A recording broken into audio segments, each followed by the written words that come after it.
안녕하세요. 오늘도 사연살롱을 찾아주셔서 감사합니다.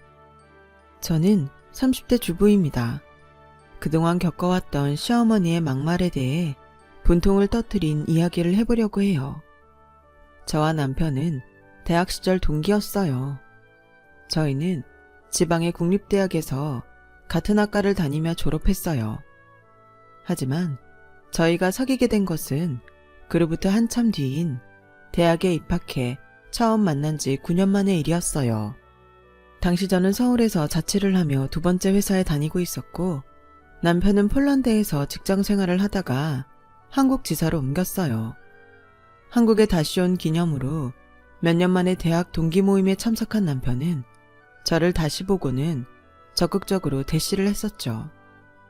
그때 저는 매일 밤 10시, 11시까지 이어지는 야근에 지쳐 있었는데 몇 번의 연애가 실패로 끝나 의기소침한 상태였었죠.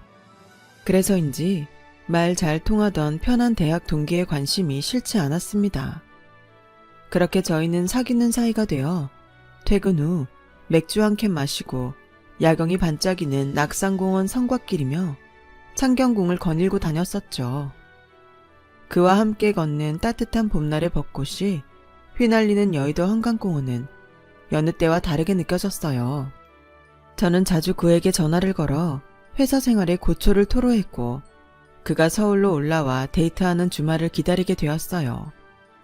그렇게 관계를 이어가게 되던 중 그를 통해 그의 어머니가 저를 보고 싶어 하신다는 이야기를 듣게 되었어요.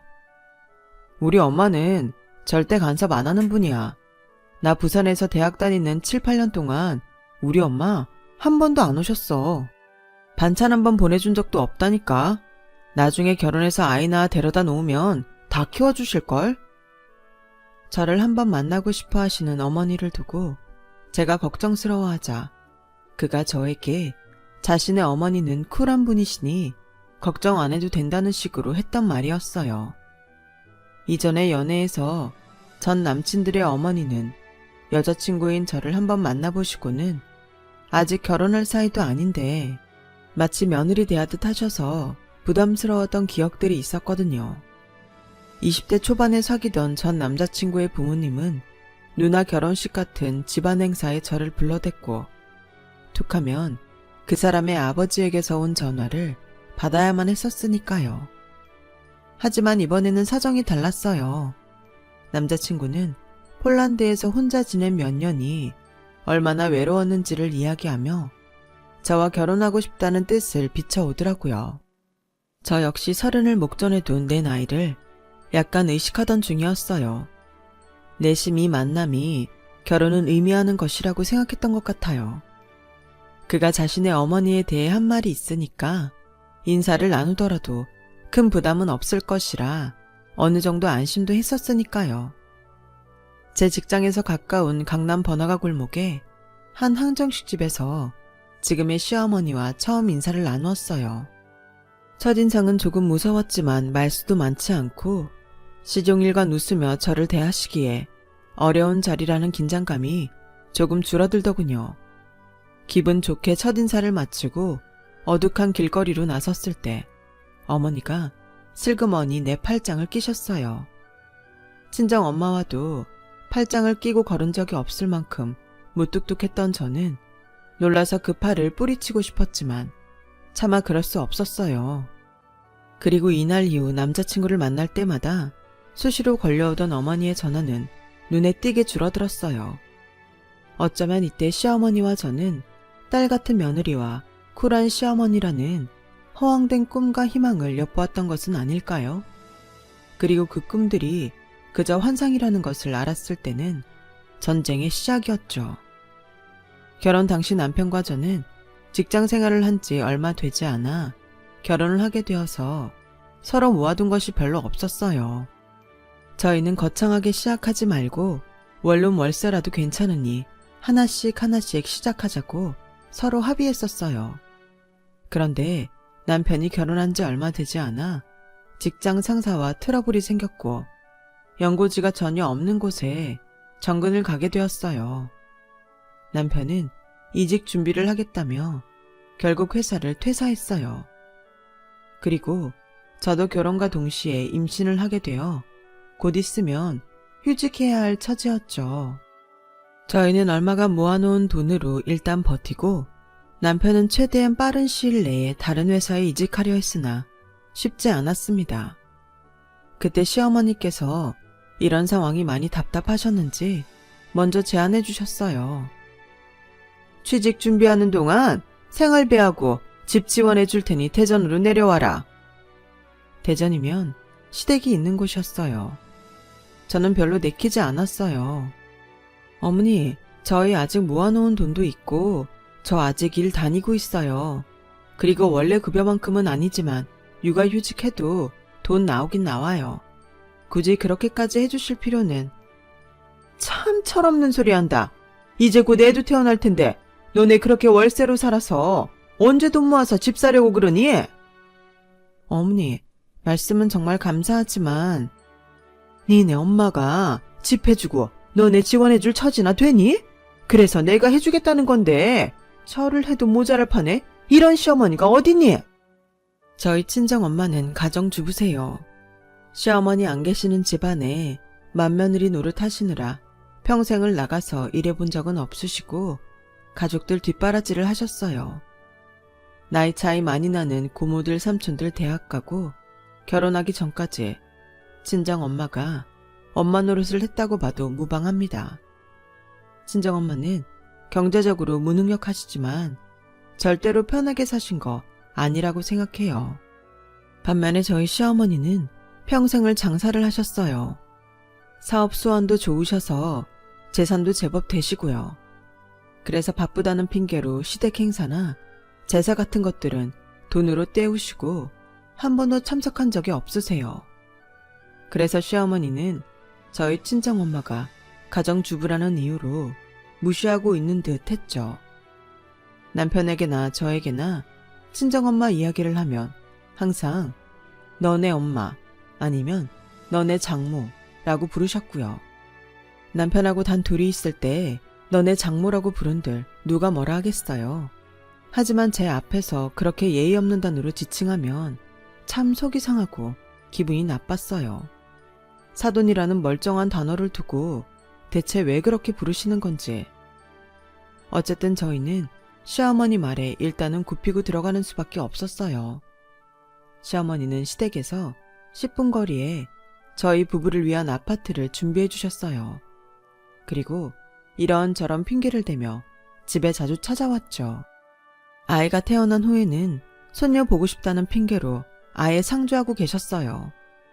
하루는 남편의 취직 기념으로 아이를 데리고 오랜만에 외식을 하고 카페에서 셋이서 시간을 보내고 있었어요. 남편이 서울에 있는 곳으로 직장을 얻었으니 드디어 시댁에서 벗어날 수 있다는 생각에 들떠 있었어요. 그런데 어머님한테서 전화가 오는 거예요. 네, 어머, 야! 너네 지금 어디냐? 어머니, 그이가 취직을 해서 저희 기념으로 나와서 외식하고 지금 카페에 있어요. 돈이 썩어 나냐? 돈도 못 벌고 빌빌거리고 있는 것들이 커피 사 마실 돈은 있더냐? 나는 커피숍 가서 커피 사 먹는 것들은 정신머리가 다 빠진 것 같아. 어머니 너무 지나치세요. 저희가 외식을 자주 하는 것도 아니고 어머님 아들 취직 기념으로 정말 오랜만에 나온 건데. 지금 말 대꾸하냐? 이제는 네가 시애미 알기를 우습게 하는구나. 내 딴에 니들 생각해서 바나나까지 사왔는데 이건 그냥 식탁에 두고 가마. 어머니, 혹시 지금 저희 집안에 계신 건가요? 그래, 내가 어디 들어오면 안 되는 곳이냐? 어머니, 그래도 주인 없는 집인데 함부로 들어가시면 저희가 너무 불편해요. 내 아들 집이고 이거 내가 사준 집인데 무슨 남의 집이야. 집에서 살림만 하는 니네 엄마가 그렇게 가르치디? 시애미한테 따박따박 말 대꾸하라고? 어머니, 왜 친정 엄마까지 끌어들이세요? 아무튼 이제 저희 집에 함부로 들어오지 마세요. 비밀번호 바꿀 테니까 그런 줄 아시고요. 저는 그렇게 말하고 전화를 끊었습니다. 눈물이 핑 돌았어요. 어머니는 저희가 외출한 하필 그때 바나나 한 송이를 주려고 집에 들르셨다가 우리가 없자 화가 나서 전화하신 거였어요. 미리 말씀이라도 하셨다면 좋았을 텐데 시어머니는 당신이 원하는 때에 바로 통화가 되지 않거나 집에 들렀을 때 우리가 없으면 버럭 화를 내시곤 했어요. 제가 전화를 끊고도 한동안 분을 삭히지 못해 씩씩대자 남편은 옆에서 눈치를 보며 말했어요. 엄마가 좀 심하긴 한데 그래도 그 집 엄마가 해준 건데 들어오지 말라는 건 너무하다. 그게 할 소리야? 여기 살면서 어머님 아버님 허구한 날 집으로 오셔서 살림이니 애 육아하는 것부터 간섭하지 않은 게 없으셨어. 우리 지원해 주셨다고 해서 우리 사생활까지 침해하실 권리는 없는 거야. 전 이제 집 비밀번호를 사이에 둔 시어머님과의 전쟁을 대비하고 있었지만 다행스럽게도 남편의 서울 발령이 확정되면서 저희는 자연스레 시댁에서 멀어졌어요. 하지만 어머님의 연락에서는 벗어날 수 없었어요. 하루에 2번은 안부전화를 꼭 드려야 했고 일주일에 2번, 저녁 때는 손녀가 잘 자라고 있는지 확인하는 영상통화를 해야 했어요. 거리는 멀어졌지만 시어머님한테서 완전히 벗어나지는 못한 거죠. 아이가 하루가 다르게 커갈수록 시어머님은 둘째는 언제 가질 거냐며 성화하셨어요. 야, 이번에 내 친구 며느리는 둘째를 낳았는데 아들이라더라. 너도 하나 가져야 하지 않겠니? 우리 집안 씨를 이을 아들 하나 정도는 낳아야 하지 않겠어? 그리고 주희한테도 남동생이 생기면 얼마나 좋겠냐? 어머니, 저 주희 가졌을 때 입덧 때문에 고생 심하게 한 거 아시잖아요. 그리고 조선시대도 아니고 요즘 누가 아들 타령을 해요. 그리고 아직 그이하고도 둘째는 계획하지 않았어요. 무슨 계획으로 애를 낳냐? 애는 하늘이 점지해주는 거야. 야, 그리고 내가 이번에 점괘를 봤는데 너 둘째 안 낳으면 남편이 밖에서 둘째를 만들어 올 거란다. 넌 그러면 좋겠냐? 어머니는 어디서 돌팔이의 점괘를 듣고 저에게 진지하게 말씀하시는데 저는 도대체 이런 말을 내가 왜 듣고 있어야 하는지 화가 치밀었어요. 그동안 시어머니가 아무리 속을 긁는 말을 해도 대부분 참고 잘 넘겼지만 이번만은 시어머니고 뭐고 눈에 보이지 않았어요. 결국 저도 한마디 내뱉고 전화를 끊었어요. 누가 어머니한테 아버님이 밖에서 애 낳아올 거라고 하면 좋으시겠어요? 하지만 화는 도통 가라앉질 않아 퇴근한 남편을 붙잡고 쏟아부었어요. 낮에 이미 문자로 상황 설명을 했고 너무 속상했었다고 말한 뒤였기 때문에 저는 남편이 저에게 따뜻하게 위로해 줄 것을 기대했어요. 하지만 예상은 빗나가고 남편은 미안한 기색보다는 오히려 예민한 태도를 보였어요. 내가 낮에 엄마한테 전화해서 한마디 했어. 왜 애 엄마한테 그런 말을 하냐고 얘기했으니까 다시는 그런 일 없을 거야. 그러니까 그런 걸로 사람 좀 그만 볶아. 나도 중간에서 지친다. 어머니한테 그렇게 말했다고? 이 사람아, 우리 이미 결혼 4년 차야.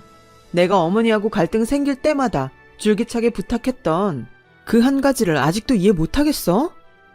그럼 나보고 뭘 어떡하란 말이야. 내가 화나는 걸 나 대신해서 어머니한테 큰소리치고 화내는 게 해결법이 되지 않는다고 얘기했잖아. 그건 오히려 갈등을 더 크게 만드는 것 뿐이라고. 저는 그 이후로 시어머니한테 제대로 찍혔습니다. 아들하고 엄마 사이를 이간질하는 며느리로 말이에요. 하지만 별다른 부름이 없으셨어요. 저에게 연락을 하는 횟수도 줄고 대전에 언제 내려올 거냐 이런 잔소리도 없으시길래 저는 그렇게 조용히 넘어가나 했죠. 하지만 시어머니는 벼르고 계셨던 거였어요.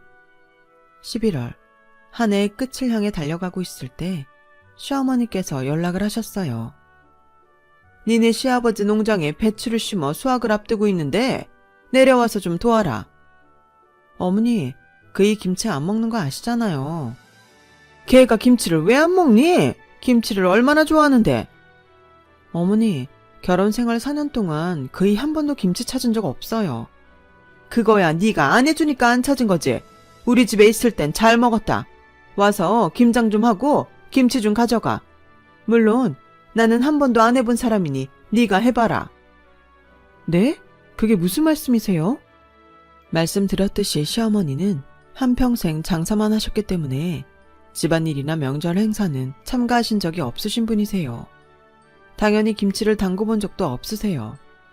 남편이 항상 김치를 사 먹거나 그마저도 없었다는 이야기를 들은 적이 있는데 시어머니가 저렇게 말씀하시니 너무 어이가 없었어요. 내가 집에서 일하는 한가한 사람이냐? 당연히 네가 해야지. 걱정하지 마라. 어차피 번거로운 건 나하고 네 시아버지가 다 해놨어. 넌 소금물에 배추 절이고 김장만 하면 돼. 어머니, 저도 김장 한 번도 해본 적이 없어요. 그래? 넌 여태 그런 것도 안 배우고 뭐 했니? 그럼 니네 엄마한테 물어보면서 하면 되겠네. 어머니는 그렇게 막무가내로 말씀하시고는 전화를 끊으셨어요. 이거 복수하는 건가? 내가 뭘 그렇게 잘못했나? 저는 무시하려고 했지만 남편이 전화가 와서 한 번만 가서 해달라고 사정을 하더라고요.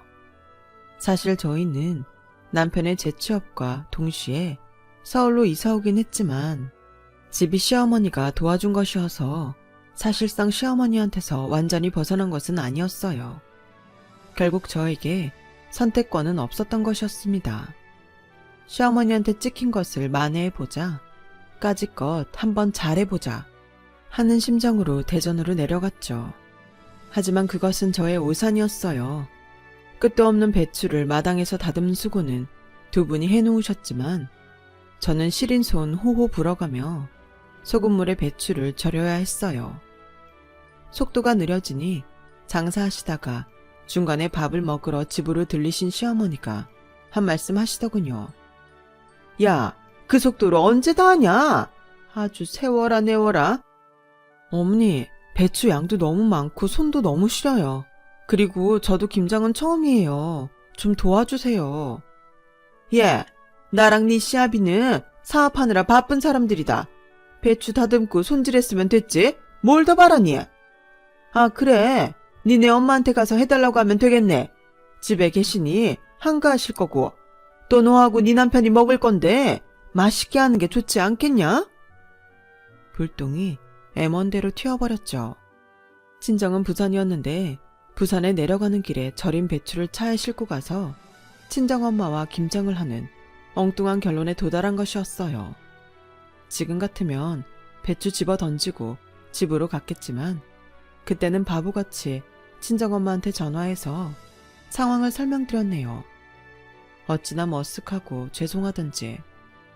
소금물에 절인 배추는 엄청나게 무거웠어요. 시부모님 남편, 저까지 넷이서 돌아가며 큰 차에 가득 절은 배추를 싣고 있자니 이 무슨 고생인가 싶었죠. 이걸 부산까지 들고 가느니 버린 김에 여기서 후딱 해버리고 싶은 생각도 들고 부산에 도착해서도 아파트 26층인 친정집 거실까지 옮길 생각에 가기도 전에 지쳐버렸어요. 배추를 차에 싣고 있던 도중 시아버님이 차라리 사부인이 여기 오시는 게 어떠냐? 라고 말씀하시더라고요. 저는 안 그래도 죄송스러운데 그렇게까지 할 수가 없어서 망설였어요. 그러더니 시어머니께서 저희 엄마한테 전화하라고 하시더라고요. 제가 친정 엄마한테 전화를 걸어 머뭇거리자 시어머니가 제 전화를 뺏어서 저희 엄마한테 말했어요. 사부인, 저희가 김장해야 하는데 여기서 부산까지 배추 들고 가는 것도 그렇고 그냥 사부인 여기로 오시는 게 어떨까 싶어서요. 저희 엄마 무릎이 안 좋으세요. 그냥 저희가 하는 게 아니, 사부인, 아무리 무릎이 안 좋으셔도 부산에서 대전까지 걸어오시는 겁니까? 차 타고 오시는 거지 않습니까? 사위하고 딸이 먹을 김치인데 못 도와줄 것도 없지 않아요? 저는 시어머니의 그 행동에 너무 화가 났지만 저에게 전화를 건넨 시어머니에 의해서 엄마가 저에게 전화로 말씀하셨어요. 네가 참아라, 국하마. 엄마의 딸 가진 죄인. 그래서 내가 귀염받는다면 하는 심정이 반영되어 어쨌든 김장은 성공적으로 마쳤어요. 친정집과 시댁까지 그의 김장을 해결했으니 친정 엄마께 감사한 일이었죠. 이 모든 과정에서 엄마와 제가 마음을 다쳤다는 점만 빼면 말이에요. 그해 겨울, 배추는 대전에서 부산으로, 일부는 저희 부부가 살고 있는 서울집으로 전국 일주를 하게 된 거죠. 친정엄마가 올라오셔서 김장을 담그라는 말은 당연하게도 시부모 먹을 것도 해오라는 뜻이었어요. 저희 친정엄마는 딸이 남편과 함께 서울에서 새 출발하는데 경제적 보탬을 못 주었다는 이유로, 시부모님이 바쁘시다는 이유로 사돈네 김장을 해주시고, 그것도 모자라 이사했을 때 서울로 따라와 이사 정리까지 도와주셨어요. 돈으로 못 보태주는 대신 몸으로 떼온 것이었죠. 이런 식으로 짜증나고 슬픈 결론에 도달하는 사건들이 종종 있었고, 그때마다 저는 친정이 가난해서 물질적으로는 도움이 되지 못하니까, 또는 우리 엄마는 돈 안 버는 주부니까, 또는 내가 맞벌이 안 하고 육아만 하고 있으니까 등의 이유로 스스로 작아져야만 했고, 자존감은 나날이 떨어졌어요. 자존감이 떨어지면 그것은 곧 우울증으로 연결되는 전조 증상이었죠. 그렇게 김장을 다 하고 시어머니가 수육거리를 사와 친정엄마는 쉬지도 못하시고 수육을 삶고 계셨어요. 거기다 대고 시어머니가 하는 말들은 제 마음속에 화로 점점 쌓여만 갔습니다. 야, 너 표정이 왜 그러냐? 니네 엄마 와서 고생한다고 지금 불만 있더냐?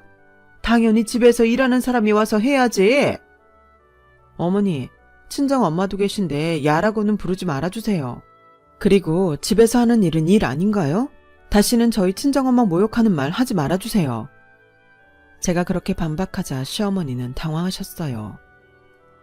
아니 얘 말하는 것 좀 봐. 아주 잡아먹으려고 달려드네. 그리고 틈만 나면 자꾸 니네 엄마, 니네 장모 이러시는데 언제 저희 엄마가 어머니 앞에서 남편 보고 니네 엄마라고 하는 거 보셨어요? 저희 엄마는 항상 사돈이라고 예의 갖추셨어요. 그렇게 기분 나쁠 일이냐? 니네 엄마니까 니네 엄마라고 하지. 제발 그러지 마시라고요. 지금 저희 엄마도 계시잖아요. 어머님 아들하고 단 둘이 있을 때 그러면 제가 뭐라고 하나요? 왜 당사자가 앞에 있는데 그런 무시하는 발언을 하시냐고요. 둘째도 안 낳는 게 뭘 잘했다고 큰 소리야. 또 둘째 타령이세요. 그게 싫었으면 너도 쌍둥이 낳든가 아니면 씨바지라도 들여서 둘째를 만들던가. 여기서 갑자기 쌍둥이가 왜 나오냐면 시어머니 친구분 며느리 중에 아들 하나 딸 하나 이란성 쌍둥이를 낳으신 분이 계신데 평소에 어머니가 참 부러워하며 저와 비교를 하곤 했습니다. 시어머니의 말을 듣자 순간적으로 서름이 폭발하듯 밀려들었고 나도 모르게 꼭지가 확 돌아버려서 옆에서 친정엄마하고 남편이 말리든 말든 마구 소리를 질러버렸어요. 어머니, 그러는 어머니는 왜 아들 하나만 낳으셨어요? 어머니도 쌍둥이 못 낳아놓고 왜 저한테 뭐라고 하시는 거예요? 그러는 어머니도 씨바지 써서라도 둘째 보셨어야죠. 전 둘째 낳을 생각 하나도 없어요. 어떻게 어머니는 같은 여자로서 그런 말씀을 하실 수 있어요? 옆에서 듣고 있던 남편도 화가 머리끝까지 났는지 진짜 엄마 때문에 아들 이혼하는 걸 보고 싶어? 라고 고래고래 소리를 질렀어요. 저 말하는 꼴들 좀 봐. 니네 둘 다 꼴도 보기 싫다. 내 집에서 당장 나가. 어머니, 저 어머니 막말 때문에 너무 가슴에 맺힌 게 많고 화병이 나고 우울증이 와서 다음 주에 정신과 상담받으려고 했어요. 오냐, 그래? 안 그래도 나도 내일 정신과 가보려던 참이야. 우울증 와서. 며느리는 딱딱 말 대꾸하고 전화도 안 하고 아들은 천치처럼 지 마누라 편만 들고 내가 너희한테 뭘 그렇게 못해줬냐? 밤낮으로 허리 한번 못 펴고 일해서 너희들 다 주려고 그러는 거지. 어머니, 제가 언제 전화를 안 했어요. 매일 2번 저희 친정엄마한테도 안 하는 안부전화 어머니한테 꼬박 드렸고요. 저녁에는 손녀 보여준다고 영상통화까지 하던 사람이에요, 제가. 너 같은 며느리는 애초에 드리는 게 아니었어. 집에 여자가 잘 들어와야 하는데 망했다. 인연이 착한 내 아들 뺏어갔네. 어머니, 제가 뺏어간 게 아니에요. 어머니 아들이 저를 택한 거라고요. 원하시면 언제든 제 남편이 아니라 어머니의 아들로 돌려드리겠어요. 하지만 명심하세요. 그건 아들이 불행해지길 바라시는 게 될 거예요. 저는 그렇게 말하고 친정엄마를 데리고 시댁을 나왔어요. 남편도 시어머니의 막말에 질렸다는 듯이 망설임 없이 저를 따라 나왔습니다. 그리고 시부모님 전화번호는 차단했어요. 제가 그 난리를 치고 나왔으니 시어머니도 저희에게 연락을 하지 않으셨어요. 그렇게 2년이라는 시간이 흐르고 저희 친정 부모님이 사시던 집이 재개발되면서 그 집을 팔게 되어 20억이 넘는 돈을 받게 되었어요. 그동안 고생만 하신 저희 친정엄마께는 정말 잘된 일이었어요. 친정엄마는 그 돈을 저희에게도 유산 형식으로 나눠주셔서 저희도 서울에 아파트 한 채를 마련하게 되었어요. 그리고 얼마 전 모르는 번호로 연락이 오게 되어 연락을 받았더니 그동안 연락이 없었던 시어머니한테서 연락이 온 게 아니겠어요? 여보세요? 애미야, 나다. 아, 어머님이 어쩐 일이세요? 너희 아니, 사돈 소식은 들었다. 축하한다고 전해주렴. 아, 네. 어머님은 잘 지내시죠? 그게 말이다. 내가 지인을 믿고 주식 투자를 하다가 돈을 다 말아먹었어. 가게고 집이고 다 넘어가서 지금 한 푼도 없는 신세다. 지금 월세로 살고 있는데 그 월세 낼 돈도 다 떨어져 갖고. 아휴, 내가 너한테 못되게 굴어서 벌 받는 것 같구나. 염치 없지만 전세 얻을 돈이라도 해줄 수 없겠니? 내가 무릎이라도 꿇으라고 하면 꿇으마. 어머니, 그럴 필요 없어요.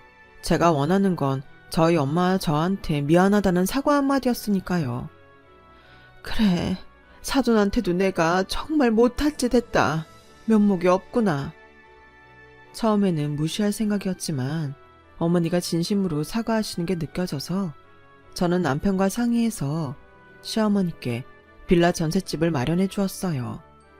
시어머님도 예전과는 완전히 달라지셨습니다. 저희 친정과 저를 무시하거나 막말하지 않으세요. 오히려 사돈께 잘하려고 노력하면서 살고 계신답니다. 가족이라는 게 뭘까요?